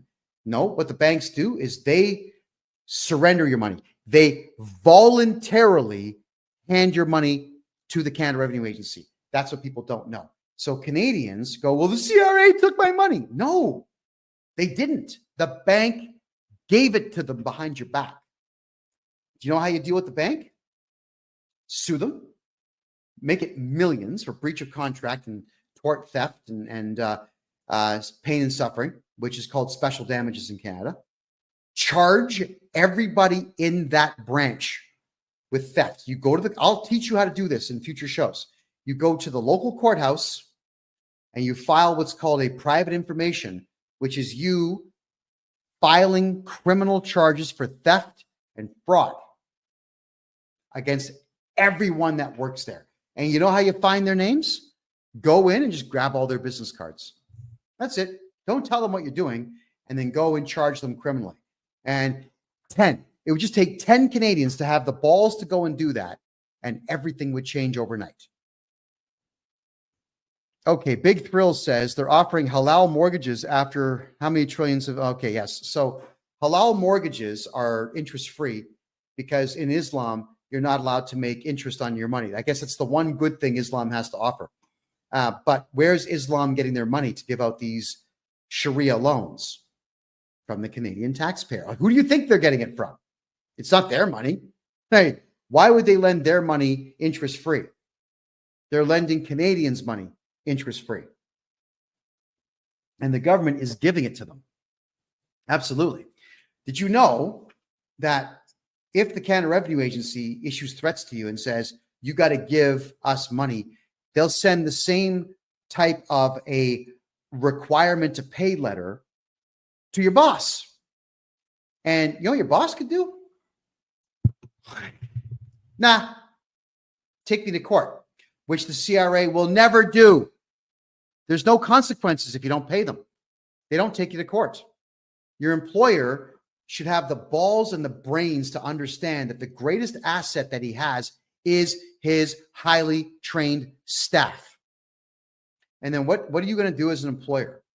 You get a letter from some faceless corporation telling you that you have to steal money and give it to someone else. And you're going to steal your employees' money, risking prison time to give your employees' money to the Canada Revenue Agency without a court order. I assure you, they never get court orders. You know what you need to do? Criminally charge your boss for theft.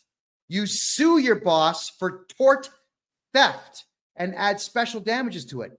So if your employer, let's say, takes $10,000 from you, sue him for $1 million and then go public with the information and contact me and I'll go public with the information on my show. And there's a few other podcasters that I talk to. They'll go public as well.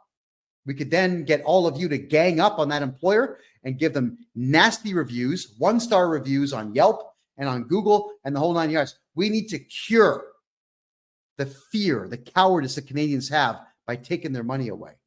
That's what we got to do.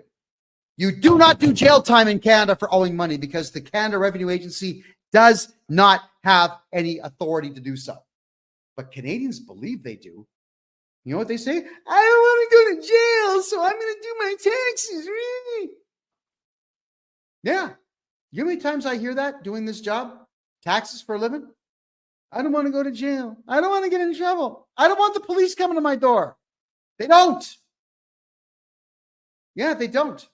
I now have officially 15 police officers as clients because the CRA was ripping them off too. And no, you'll never know who they are because every single client I have, names, numbers, addresses, I'm going to give those to nobody.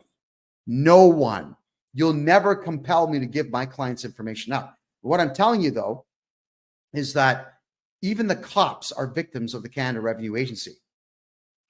All right. Okay, Randy, that's a good point. He says you don't go to jail, but they lien your property. No, they writ your property. There's a difference. In Canada, if you've got a lien on your property, in some provinces, it's known as a caveat, which would state that you cannot sell or make any alterations to your property title ever until the lien is gone. But the CRA will put a writ against your house, which means they did not get a court order to do it. They just went ahead and registered it themselves, which is cheap. It's free to do. So you know what we do? We go directly to the courts. We file a motion to get rid of the writ because it was based on a guess. The CRA does not ever concretely state that you owe money. They always use the term assessment.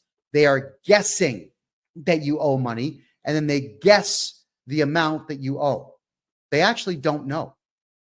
And I have about 40 plus recorded conversations with CRA representatives where they say, yeah, assessments are just guesses. We don't know, which means they know only what you tell them. So you want to know why Canada sucks is because everybody just gives up. As soon as a Canadian gets a threat from anyone, they just give up. I'm going to give you a prime example of what I am talking about. I was doing a lot of promotional work with a guy. I'm not going to give you his name because I don't want him to sell any more product because he was a real dick. All right. We had a really good contract in place.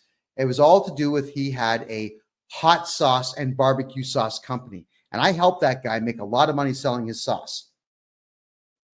So what had happened is there is a Antifa member. His name is Kevin Metcalf. What this guy would do is he would put GoPro cameras on his body and then go and bump into police officers and bump into people and then say that he was assaulted and sue them. That's what he would do. An absolute loser. So this guy, I called him a loser and I called him out on all of his crazy stunts. And what he would do is he would find all of my clients and he would say, you know, you can't work with KevinJJohnston because I may be suing him, and by proxy, I may be suing you. And my clients, who is this guy? He's going to sue me. Ah! Like, really? Some loser says he's going to sue you in an email, and you call me and swear at me at the top of your lungs? You're an adult male over 40, and that's how you're going to treat me because you get an email from a member of Antifa. That's Canadian men. Weak. So terrified of a simple fucking lawsuit that they're willing to go to war with their suppliers, their friends, their colleagues, their business partners, their wives. Why is everybody so afraid of just going to court for a small claim? Well, that's also what I do for Canadians. I explain this to Canadians all the time. I don't think they get it. I tell everyone, don't put your house in your name, don't put your car in your name, and don't put any money into a personal bank account. You'll regret it. Put everything into numbered corporations, which act as a trust for you, and you'll never have anything taken from you. And I do this for Canadians. I've actually helped more than 100 people now move their houses and their money and their cars into numbered corporations. So if someone does threaten to sue you, so I've got no assets. And I tell Canadians this all the time too. There's a lot of bad Canadians out there. They just don't like me, because I've always got a smile on my face and I'm always doing podcasts where I'm sharing great information with people and I'm doing it for free mostly. So they sue me, or I insult them, or I divulge secrets about them that they don't want divulged, and they'll sue me. And I tell them at the beginning of everything saying, I buy and sell debt for a living. I'm literally $40 million in debt. Even though I'm wealthy, that wealth is hidden. Not just in Panama, but in other places too. It's hidden. But I do officially carry over $40 million of debt in Canada. So if you're suing me, it's the stupidest thing you can do, because I'm going to waste your time and the court's time. I'm going to file a defense, and I'm going to find ways to hold everything up. And when I am questioning you on the stand, it's going to go on and on and on for days. And then you're probably going to think that you can put me on the stand and ask me questions, which is not going to happen. I'm certainly not going on the stand ever. Why would I want to testify against myself in a court of law? Not ever going to happen. And even if you win, you're never getting paid. I tell people this in the courthouse before the court proceedings even start. But everyone thinks, he's just full of shit. I'm going to win and take his money. And then they learn. They learn that any assets I have, you're never going to find them. That's a promise. You'll never, not even with a private investigator are you going to find them. So you're throwing your money away suing me. And all of you out there could be as confident as I am in reference to these court issues in Canada if you just protect yourself. But that means expanding your mind instead of being afraid of what you don't know. Learn it. Then you'll know it. Then you're not afraid. It's remarkable how many people out there, they'll say, well, I don't understand it. Ergo, it's wrong. And I've had this one. This is the funniest thing going is I don't wear suits. Not here in Panama. It's hot. I've even got the air conditioning on, but I work out 5 days a week. My body is constantly at a higher body temperature. I'm a furnace. I'm always hot. So I'm working like 14 hours a day after my workouts. So I don't want to be in a suit and tie where I'm trapping body heat in. Cotton t-shirts. So this one guy says, I'm not going to listen to that asshole. He's not even wearing a suit. Yeah, he's in a t-shirt. So somehow me wearing a suit makes me what? Smarter? More believable? Perhaps in his mind, it's more believable. But I mean, I do now have something like 9,000 videos online. You certainly can look up 8 years of videos that I have been putting out on the internet and look and see if I've ever been wrong with anything I've said. Anything I've said over the last 8 years, you can simply verify it and see what mistakes they've made. I've made 2 mistakes on information when I was broadcasting. What did I do? What did I do when I found out that I was lied to? I apologized and corrected it. I always correct my mistakes. Cheers. That's what you're supposed to do as a man. Be accountable and fix it. Except, okay, hold on. Let me correct that though. Be accountable to those you need to be accountable to. Never be accountable to the Canadian government. Lie your ass off to them. Who cares about them? You know, you want to do taxes? You want to lie to the CRA? Go for it, man. Do it. Lie. They don't know anything other than what you tell them. There's nothing wrong with lying to people that work for the government. Nothing at all. Now, don't lie to the cops if you're under arrest because they'll get you on obstruction. Just say, lawyer, please, I'm going to remain silent today. Thank you, which is your right. But if you want to get ahead in life against government officials, tell those losers whatever they want to hear. Lie your ass off. It just doesn't matter. And I mean at all. At all. So now, in reference to Canada, I got to say that there are facets of Canada that I miss. I haven't been inside the country for a year. And in my 20s, I was not inside the country for 4 years. What I do miss about Canada is the natural beauty. Nature-wise, the place is gorgeous. I don't know if any of you have ever driven from Vancouver to Calgary through the Rocky Mountains, but when you're driving through mountains that are 14,000 feet tall, it's incredibly awe-inspiring.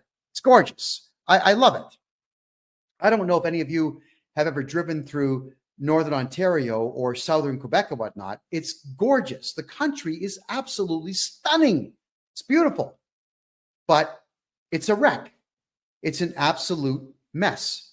The infrastructure is now crumbling completely, and there's no skilled labor forces to fix it. Why? Because third world trash doesn't work, and third world trash will never work. Third world trash will never learn because their brains are too small and the IQs are too low to figure any of that out. So the infrastructure sucks. The left wing, the radical leftist nut jobs, they run everything. They run the courts. They run the schools. They run the police. They run all the branches of government. So as it stands, no matter how beautiful the country is, there's always some goddamn cop there telling you that you can't enjoy it. Don't you dare have fun. The city of Hamilton has over 180 waterfalls. That's 44 kilometers west of Toronto. You used to be able to go for free to any of them. I would take my kids to waterfalls all the time because it's free to do. It's nature, and they loved doing it.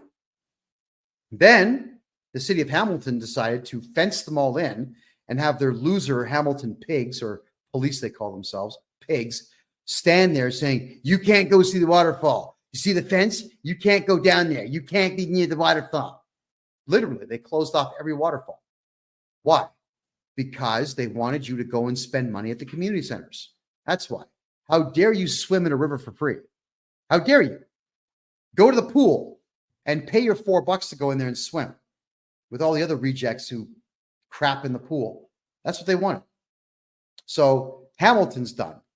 Toronto, same idea. All the parks. What they would do is they would lock them up tight at 10 p.m. You couldn't go jogging in the parks after 10 p.m. in a lot of Toronto parks. Then they pulled that crap in other cities. Now, then there's this town called Banff in Alberta, which it's a very strange town. It's inside of a federal national park, inside of the province of Alberta, at the base of the mountains. So it's beautiful.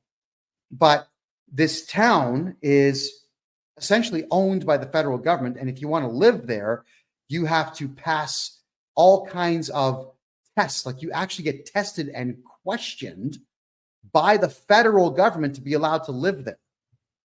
What the hell, man? That's crazy. So even the most beautiful towns out there, you can't live there without government permission. Really? Yeah, Chad, really. That's really how it works. And I find myself wondering, if it's a federally owned town, then why the hell does it have bylaw officers? And why in the hell does it have a mayor? I don't get it. So there's all these layers of government in every single Canadian town in some way. Banff's the only one that I know of that's actually federally owned. But these are the issues that we have. City of Calgary, they decided to start throwing people out of parks. Not all the time. It's just randomly, the cops would show up. Okay, everyone, out of the park. You all got to go. Why? I don't get it. The city of Calgary put over $1 million out into building what's called pump tracks. They're really cool. They're made of this a rubbery asphalt, and you drop your bike into it, and it's got this really cool course. And if you just pump your bike with your handlebars like this, you don't even have to pedal to get through it. It's awesome. And the cops would show up randomly, and they did this to me at least 4 times that I could remember. They'd blow a whistle. All right, everybody, let's go. Oh, you get your bikes. You have to leave the park now. Why? I would even ask, guys, what are you doing?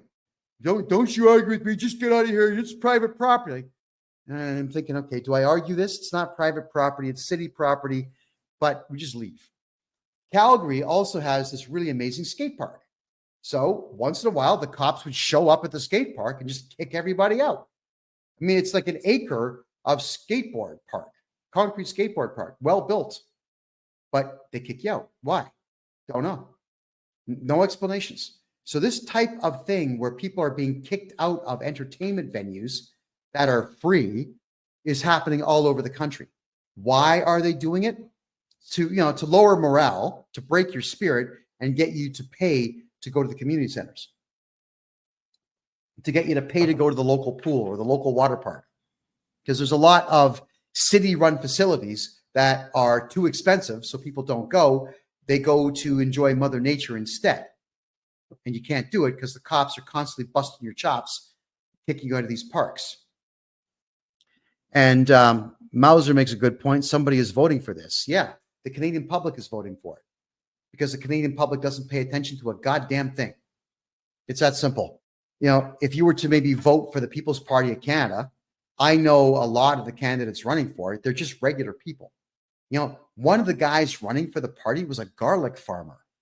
I'd much rather have a garlic farmer as a politician than a career politician, because the farmer will at least care about people, will at least care about something, some kind of a future for the country.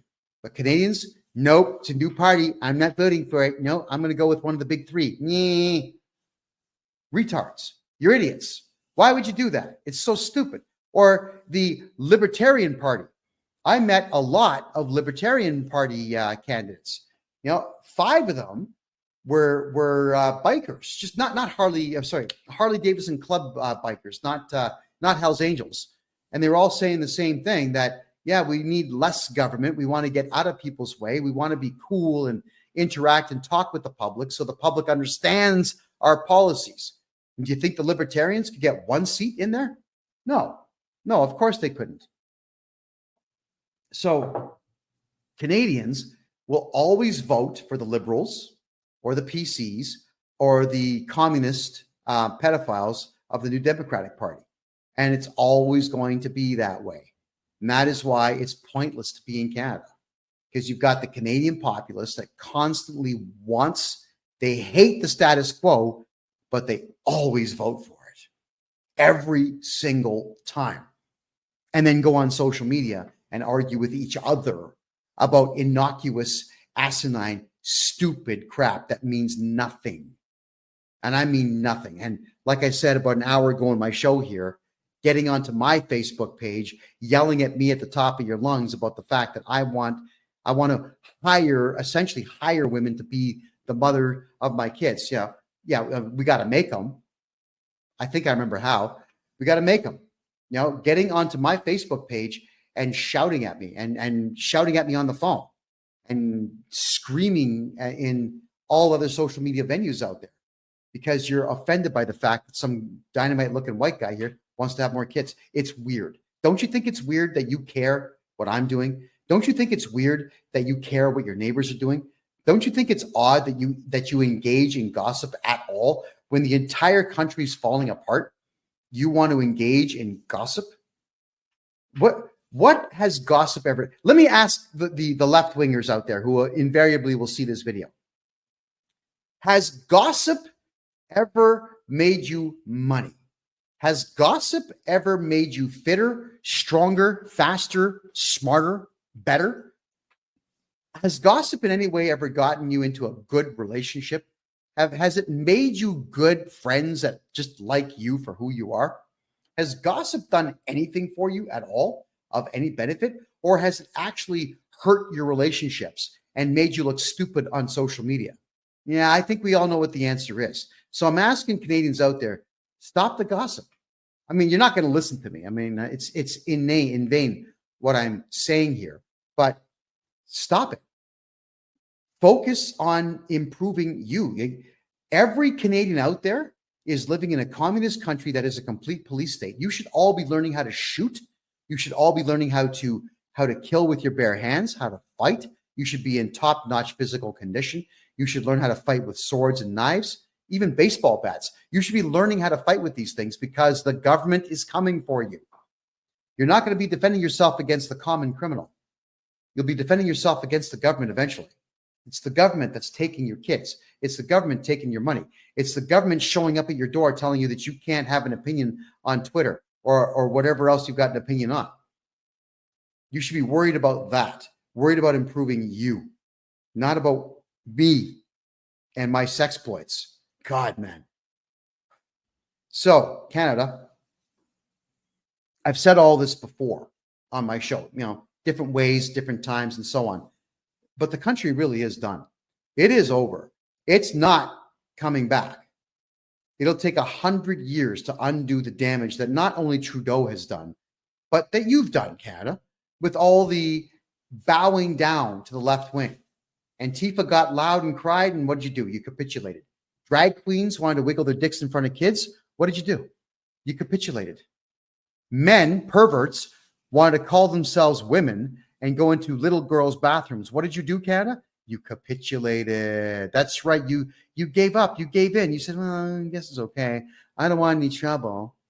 Yeah, you did that. And Blunt Truth says, teaching my grandkids boxing, taekwondo. Good. Do it. Get musical instruments. Do it. young men listening to this show, if you can play guitar, or if you can sing, or if you can play drums, or you can talk publicly like I can, the chicks will throw themselves at you. And it's not me being sexist. That's not me being crass or rude or vulgar. It's just the truth. What was that guy's name? The guitarist of Metallica, the fat guy with the bald head. He even said it himself. He's the ugliest guitarist in all of heavy metal. And the guy asked him, do you get a lot of chicks just because you can play guitar? Oh, yeah. He said it. It was a very good interview. So improve yourselves. All of you, ladies included. And for the women out there who are asking, where's all the good men at? Well, the good ones out there mostly are single. So if you are a really good woman and you're looking for a really good chivalrous guy who knows how to treat a lady, you should be looking for the single ones right now who are pretty much over 40, the ones who don't care if they're in a relationship or not, or the ones who have come out and publicly stated that they're not in a relationship currently and they're not looking for one because their career is a lot more fun. And there's a lot of dudes out there like that right now. I talk to a lot of men, and the good ones are pretty much all single. Pretty much. Yeah. And the best part about being single is that really hot chicks like this one right here, Blunt Truth, they show up and make positive comments in your feed. So thank you for that. All right, let me just check the Rumble room and see if there's any questions here that I need to address. Oh, the room is busy tonight. Oh, someone's saying that they want proof that I can lift 45 pounds with my tongue. Only select ladies are ever going to get that evidence. All right? All right. Just making sure we're clear on that. All righty. Yeah, people are just talking about the fact that you got to buy passes. They got to buy passes to go on mountain hiking trails and whatnot. You know, everywhere you go in Canada, you got to pay for something. You can't just show up and do shit for free. Oh, Blunt Truth. Look at that. She fires back. She does the Kegels. Call me. We need to compare notes. All right. Look, everyone, we're down to our last minute here. So if there's any more questions, I'll field one more question in either the TikTok or Kick or the Rumble room. I don't think we're really broadcasting much on Facebook right now because, you know, we got shut down. Oh, yeah, look at that. Chad makes a good point. You can't camp on Crown land in the province of Alberta anymore. That's a crime because that is one of the big draws for me going to Alberta.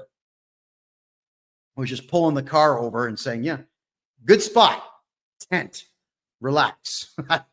God, you got to buy a permit. Not surprised. You know, here in Panama, here's what you can do on the beach without permits. Ready for this? Have a party, fish, have a barbecue, and have a campfire and camp on the beach. Yep. All that. No permit. And you can do that right inside the city limit. There's a couple of beaches in town where people will set up a tent and they'll just hang out for the night. You know, they'll sing songs until the wee hours of the morning. And in the morning, they clean up the mess of the campfire. They pick up all the wood, put it in the garbage. They rake out the char in the sand, and everything's good. Yes, and Freddie, you can sue the bank, but I'm going to have to cover that one a bit more on my Thursday night show as we are we're out of time, everybody. I got to get going here. So I want to say thank you to all of you for being here tonight. It's been an absolute pleasure telling all of you why my homeland of Canada sucks. I think I covered about 5% of what I really want to cover because Canada just absolutely sucks. And if you are looking to get a hold of me, hit me up on my personal website. That's KevinJJohnston.com. And if you do want to make comments in the Rumble room, just type in freedomreport.ca and you can follow me on Rumble. Please, actually, everybody who's not on Rumble, follow me on Rumble because YouTube is probably going to take me down after tonight's show. I'm sure of that. Facebook already has. So it just keeps getting worse and worse and worse. I want to say thank you to everybody who's joining me on X tonight. The X crowd's been really big tonight. Thank you for that. My name is Kevin J. Johnston. This is the Kevin J. Johnston Show that runs every single Tuesday at 9 p.m. Eastern Time right here on freedomreport.ca. I love you all, and good night.